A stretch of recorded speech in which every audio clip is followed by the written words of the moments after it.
Hello my dear student.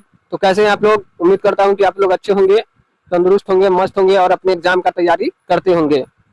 तो दोस्तों, आज आप लोगों से बहुत ही अहम सवाल करना है और आज के इस वीडियो में हम लोग क्लास 10 का मैथ का सभी फार्मूला चुटकियों में याद करने के लिए आए हैं।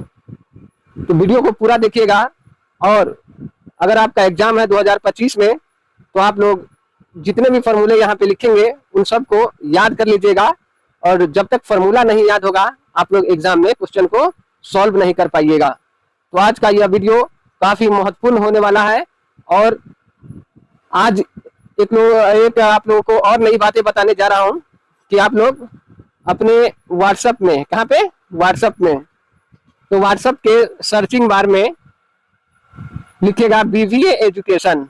बीवीए एजुकेशन यहाँ पे लिखिएगा और यहाँ से जाके व्हाट्सएप का चैनल है, इसको फॉलो कर लीजिएगा, क्योंकि अगर आप फॉलो कर लेते हैं वहाँ पे तो हम नोट्स वगैरह भेजेंगे तो आप लोग को बिल्कुल आसानी से प्राप्त हो जाएगा।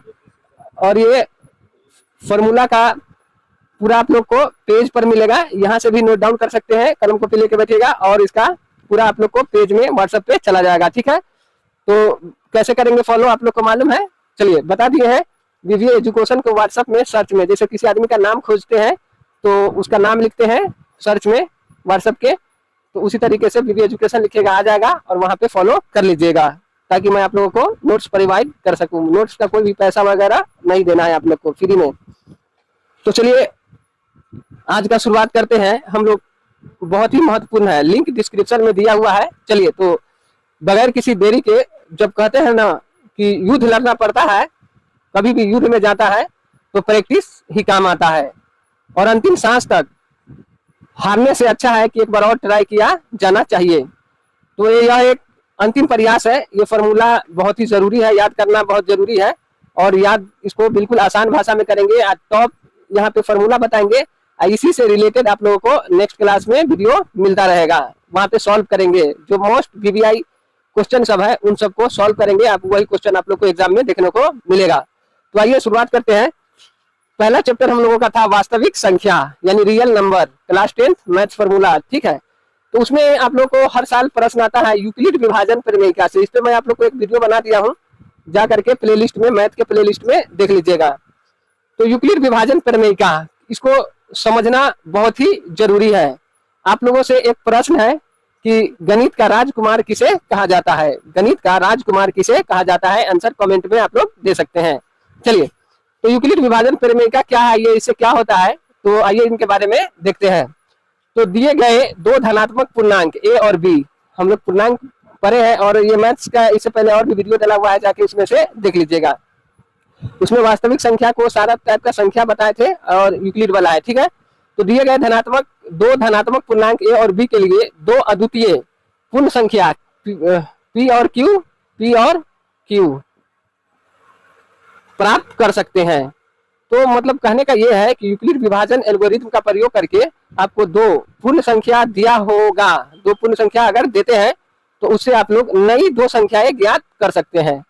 यूक्लिड विभाजन की बात की जाए तो इसका फॉर्मूला याद रखिएगा, a equal to b q plus r होता है और जहां 0 से बड़ा या बराबर होता है आर और आर से बड़ा क्या होता है, बी। यहाँ से आप लोग को ऑब्जेक्टिव में पूछ लेगा ऑप्शन, इसको कभी आर को छोटा कर देगा, बी को बड़ा कर देगा, बी को छोटा कर देगा, आर को बड़ा कर देगा। तो इसको बहुत अच्छे से याद कर लेना है। ठीक है, चलिए, दो धनात्मक पूर्णांक ए और बी के लिए, दो धनात्मक पूर्णांक ए और बी के लिए HCF ऑफ ए बी गुने एलसीएम ऑफ ए बी बराबर ए इंटू बी, इसको याद रखिएगा। यानी कहने का अर्थ ये है कि आप लोगों को दो संख्या दिया रहेगा और एक का मौसो दिया रहेगा, तीन चीज दिया रहेगा, एक चीज बोलेगा निकालने के लिए, तो आप लोग इस पे इस फॉर्मूला को यूज करके लगा सकते हैं। देखिए क्या है कि मौसो गुने लौसो बराबर पहली संख्या गुने दूसरी संख्या। इस फॉर्मूले को आप लोग बस अभी आज याद करना है, ज्यादा दिमाग नहीं लगाना है, आज सिर्फ इसको याद कर लेना है। न्यूमेरिकल मैं कराऊंगा, क्वेश्चन जितने भी है इस पे आधारित वो मैं आप लोगों को कराऊंगा। ठीक है, करा के प्लेलिस्ट में डाल देंगे। ठीक है, प्लेलिस्ट में देखिएगा। चलिए, क्वेश्चन पूछे कि यूक्लिड विभाजन एल्गोरिथम से हम मेन काम क्या करते हैं? तो इसका मेन काम क्या है? तो HCF ज्ञात किया जाता है, यानी महत्तम समापवर्तक ज्ञात किया जाता है। चलिए नेक्स्ट है, अब बात करते हैं परिमेय संख्या का दशमलव प्रसार शांत। आवर्ती होता है। जो परिमेय संख्या होगा उसका दशमलव प्रसार कैसा होगा, शांत होगा, और अशांत आवर्ती होता है, यानी शांत भी होता है और अशांत आवर्ती भी होता है। चलिए, शांत परिमेय संख्या कैसा होगा, तो P बटे Q के रूप में, जहां Q 0 के बराबर नहीं होगा और PQ सह अभाज्य होता है।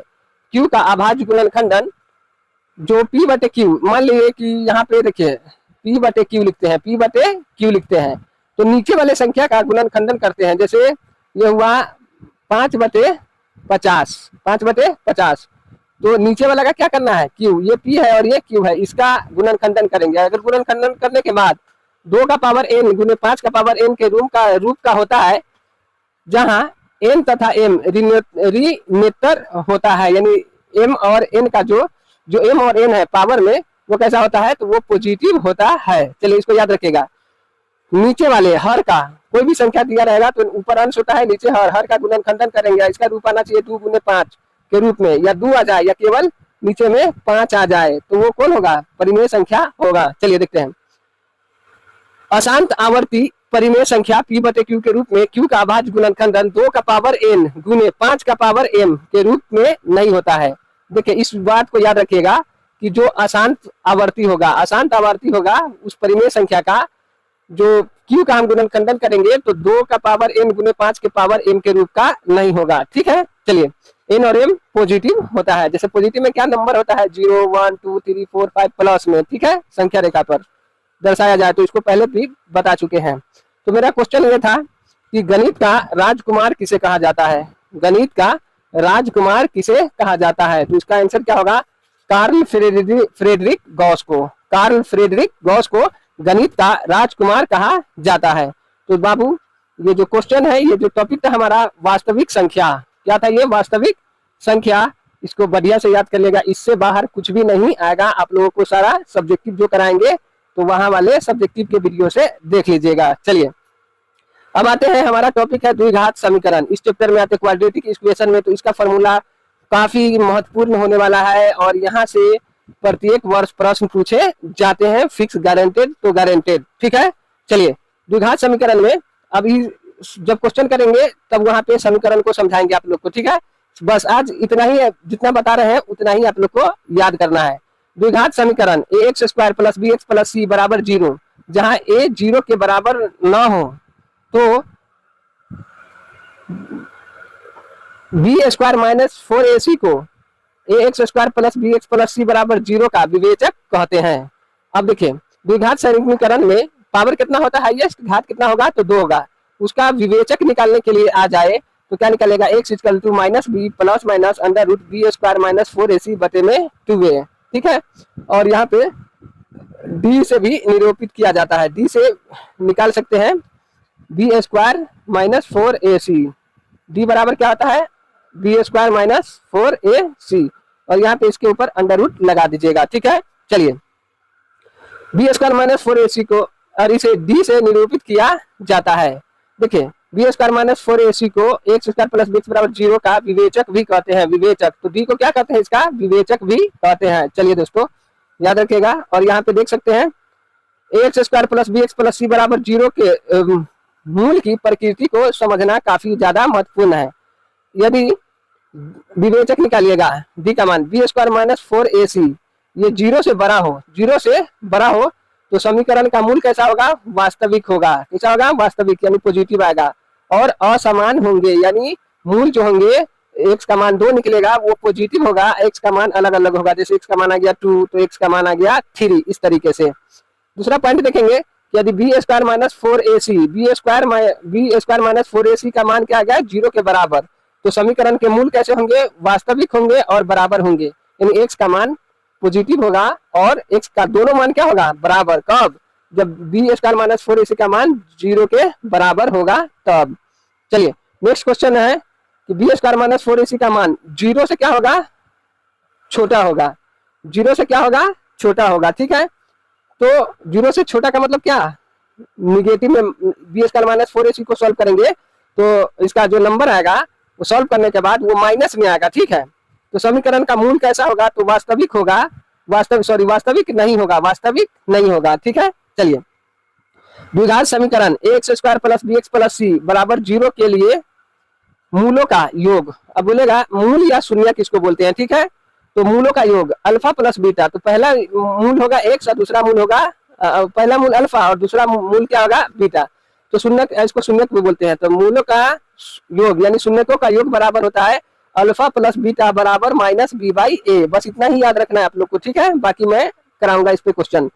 मूलों का गुणनफल पूछे तो अल्फा इंटू बीटा बराबर क्या होता है, सी बाई ए होता है। अब देखिए यहाँ पे वह द्विघात समीकरण जिसके दोनों मूल अल्फा और बीटा ज्ञात हो, अल्फा और बीटा दिया हुआ होगा। तो द्विघात समीकरण बनाने के लिए आपको बोलेगा, कभी दो मूल दे देगा, अल्फा और बीटा का मान दे देगा और बोलेगा आप लोग को क्या चीज कि द्विघात समीकरण बनाइए। तो क्या बनेगा, x square minus alpha plus beta into x plus alpha into beta बराबर 0। तो इस तरीके से आप लोगों को सभी फॉर्मूले आपको हम क्या भेज देंगे, चैनल पे भेज देंगे, ठीक है। व्हाट्सएप के चैनल पे भेज देंगे और यहाँ से नोट डाउन भी